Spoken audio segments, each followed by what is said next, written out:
Այսօրվա թեման մազաթափությունն է եւ իր առաջացման պատճառները։ Ես Պրոդերմ կլինիկայի գլխավոր բժիշկն եմ, մասնագիտությամբ մաշկաբան կոսմետոլոգ եւ դիմացնոտային վիրաբույժ։ Նախ եկեք հասկանանք նորմայում ինչպես է տեղի ունենում մազի աճը եւ սնուցումը։ Մազային ֆոլիկուլը գտնվում է դերմայում, մաշկի երկրորդ շերտն է, մազապարկի մեջ։ Մազային ֆոլիկուլը սնուցվում է մազանոթների եւ ճարպագեղձի միջոցով։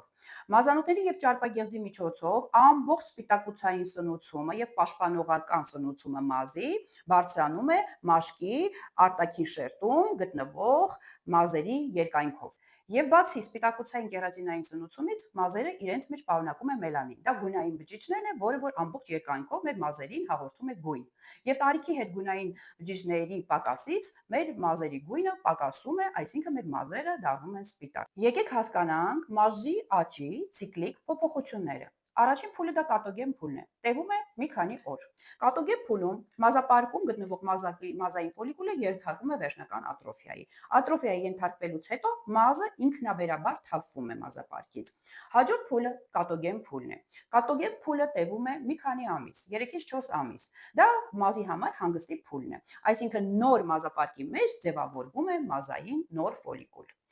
Հաջորդում է անագեն փուլը։ Անագենը դա մազի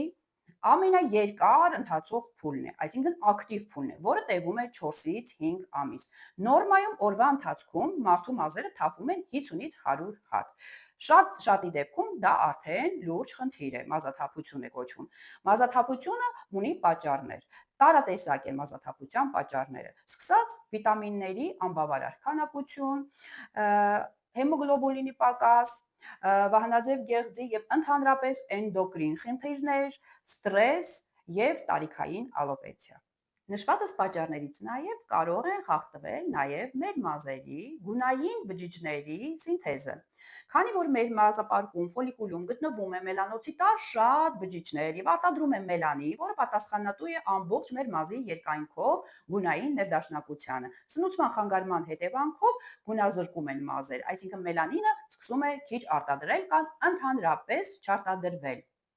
Մեր կլինիկայում խորապես ենք ուսումնասիրում մազաթափությունը։ Գտնելով մազաթափության պատճառը, վերացնում ենք այն եւ տեղում կատարում ենք պրոցեդուրաներ։ Պրոցեդուրաները դա մեզոթերապիայի տեսքով է, հիմնական պրոցեդուրաները վիտամինային կոկտեյլներ են, որոնք ներմուծում են մազային ֆոլիկուլ, ապահովելով մազային ֆոլիկուլի աշխատանքը, ունենում ենք թափված մազերի ակտիվ աճ։ Սկզբնական շրջանում, քանի որ մելանինը թեր զարգացված է, թեր արտադրությունը թերի է, խթանում ենք նաեւ այդ բնական վիտամինային կոկտեյլներով մելանինի արտադրությունը։ Բացի մազերի աճից մենք